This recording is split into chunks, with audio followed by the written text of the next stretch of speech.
안녕하십니까. 하나님의 말씀이 나의 하루에 임재하는 시간 하나임입니다.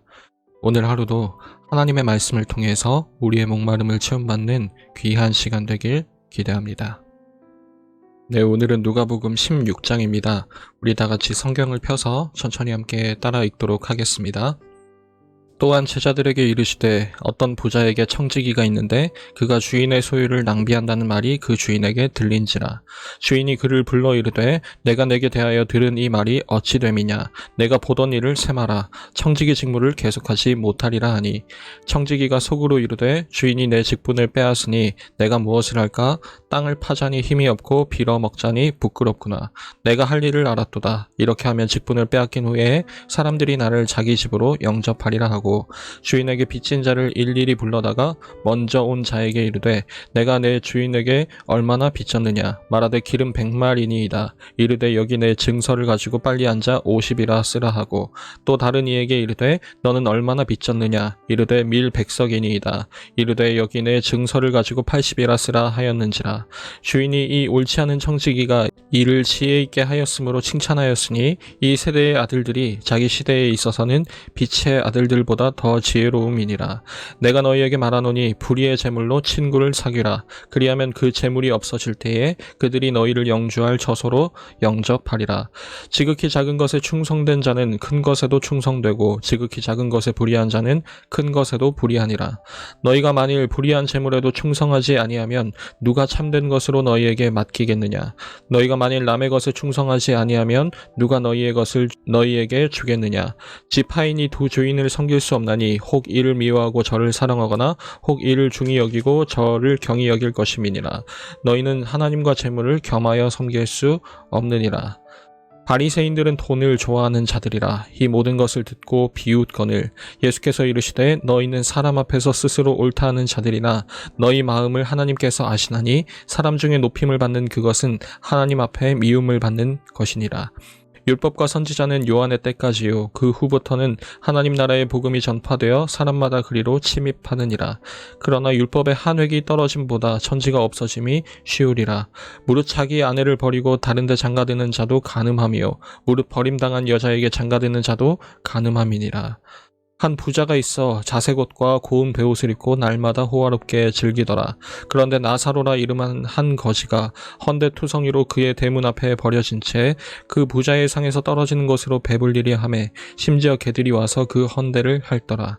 이에 그 거지가 죽어 천사들에게 받들려 아브라함의 품에 들어가고 부자도 죽어 장사되매 그가 음부에서 고통 중에 눈을 들어 멀리 아브라함과 그의 품에 있는 나사로를 보고 불러 이르되 아버지 아브라함이여 나를 긍휼히 여기사 나사로를 보내어 그 손가락 끝에 물을 찍어 내 혀를 서늘하게 하소서. 내가 이 불꽃 가운데서 괴로워하나이다.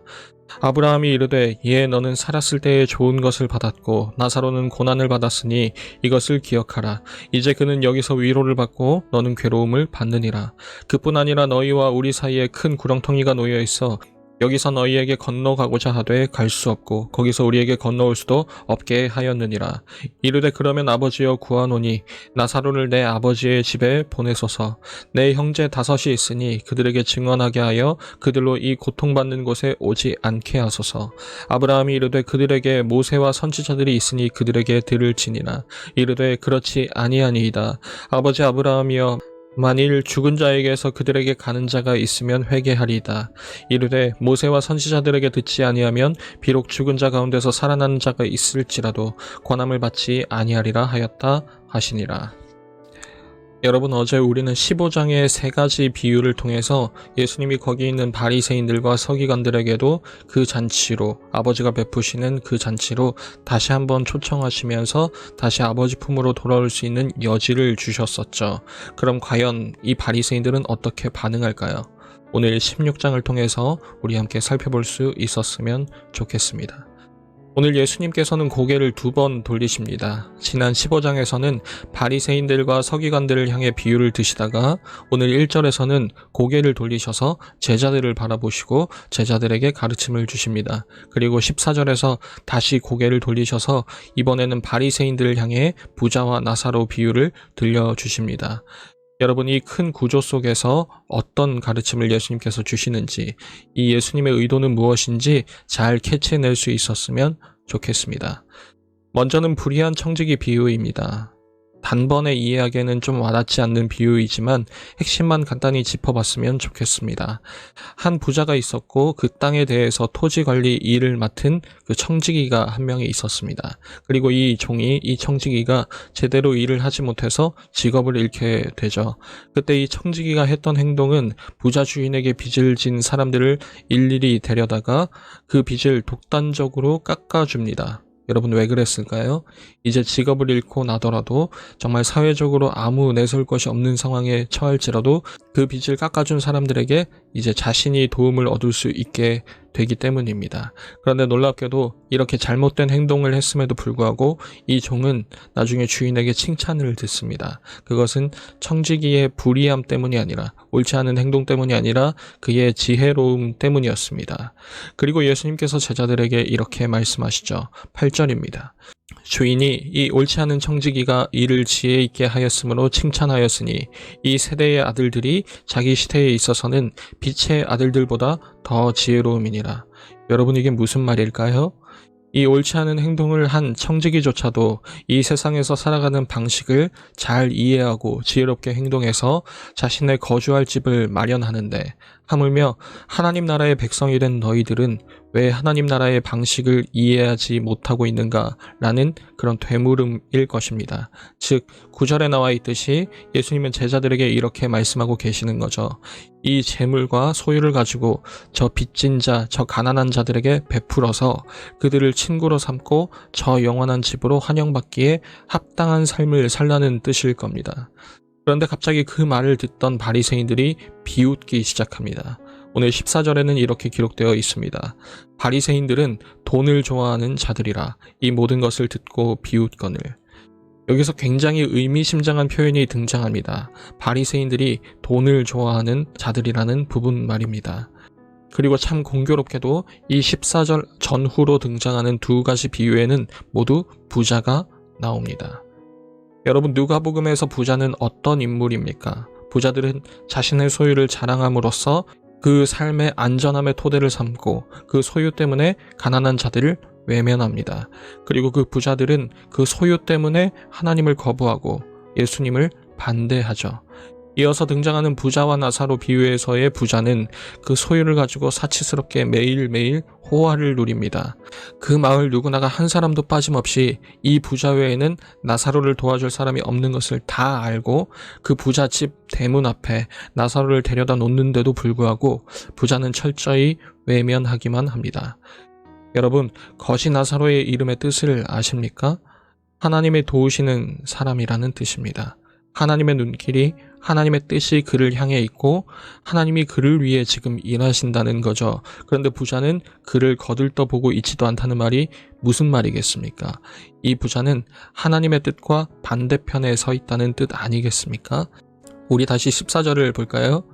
바리새인들은 돈을 좋아하는 자들이라 이 모든 것을 듣고 비웃거늘. 부자와 나사로 비유에서 나사로는 처음부터 끝까지 단 한마디도 말하지 않습니다. 오직 부자의 행동과 부자의 말만이 등장할 뿐입니다. 이 이야기는 단순히 권선징악을 말하는 게 아닙니다. 부자가 단순히 지옥에 떨어졌다는 것으로 이야기가 끝나지 않기 때문입니다. 여러분, 부자는 한결같이 변함이 없습니다. 지옥에 가서도 여전하죠. 무려 3번에 걸쳐서 말입니다. 천국에 있는 나사로를 나한테 보내서 물을 좀 마시게 해달라느니 아브라함의 말에 2번이나 고개를 가로저으면서 내 뜻대로 나사로를 움직여달라고 억지를 부립니다. 여러분, 부자에겐 기회가 있었습니다. 바로 나사로를 통해서 말이죠. 하나님의 시선이 향한 나사로에게 자신의 시선이 향할 수도 있었습니다. 하지만 그러지 않았습니다. 하나님이 도우시는 나사로에게 자신의 도움이 있을 수도 있었습니다. 하지만 부자는 그러지 않았습니다. 처음부터 끝까지 이 부자의 시선은 단 한 번도 변하지 않았던 것입니다. 여러분, 바리새인에게도 기회가 있었습니다. 어제 비유에서도 그렇고 여지껏 예수님은 숱한 기회를 주셨습니다. 그런데 돈을 좋아하는 바리새인들, 하나님보다 소유를 더 우선시하는 바리새인들은 지금 어떻게 반응하죠? 하나님의 뜻을 비웃습니다. 하나님의 뜻을 거부한 이들, 앞으로 그들은 어떻게 행동할까요? 그렇게 오늘 이야기는 모두 마무리가 됩니다. 그리고 예수님은 이제 고개를 우리에게 돌리셔서 이렇게 물어보십니다. 너희는 어느 편에 설 건지 말입니다. 불의한 청지기처럼 이 세상에 속한 사람들도 자신의 그 일신의 안위를 도모하고자 그 소유를 사용해서 자신의 편을 만들고 자신을 지지해줄 친구를 삼아 그 안전을 보장받을 집을 준비하죠. 그런데 하물며 빛의 자녀들인 하나님의 도우심을 입은 너희는 왜 가만히 있니라고 지금 예수님께서 물어보시는 겁니다. 너희는 왜 하나님 나라의 방식을 아직도 깨닫지 못하고 너희는 왜 아직도 내 시선이 향해 있는 내 도움이 향해야 할 저 가난한 자들, 저 약한 자들을 바라보고 있지 않니? 라고 물어보시는 겁니다. 여러분, 그 이유는 단 하나밖에 없지 않겠습니까? 내가 가진 소유, 내가 귀하게 여기는 그 무언가를 하나님보다 더욱 귀하게, 더욱 중요하게 여기기 때문이지 않겠습니까? 단순히 돈뿐만이 아니라 내가 소중하다 여기는 그 무엇인가가 지금 당장 하나님보다 더 가치 있다 생각하기 때문에, 그게 나를 더욱 안전하게 만들어 줄 거라는 그 신앙 때문에 그걸 포기 못하는 것 아니겠습니까? 마치 이 부자처럼 말입니다. 오늘 13절을 읽고 묵상을 마무리하도록 하겠습니다. 이렇게 기록되어 있죠. 집 하인이 두 주인을 섬길 수 없나니 혹 이를 미워하고 저를 사랑하거나 혹 이를 중히 여기고 저를 경히 여길 것임이니라. 너희는 하나님과 재물을 겸하여 섬길 수 없느니라. 바라기는 우리 사랑하는 중고등부 여러분, 우리들의 삶을 돌아보고 혹 지금 나에게 하나님보다 더 사랑하는 것, 더 소중히 여기는 것이 있다면 그것들을 내려놓게 해달라고 기도했으면 좋겠습니다. 하나님의 시선이 머무는 곳에 내 시선이 머물게 해달라고 그렇게 기도했으면 좋겠습니다. 하나님이 도우시는 자, 그 나사로가 있던 곳 하나님 나라에 속하게 된 여러분, 그 자리에 합당한 매일의 삶으로 하나님께 나아가는 우리 사랑하는 모든 중고등부 학생들, 선생님들 되시길 기도합니다. 매일 저녁 9시 하나님의 말씀이 나의 하루에 임재하는 시간, 오늘은 이것으로 마치도록 하겠습니다. 모두들 평안한 밤 되시길 바랍니다.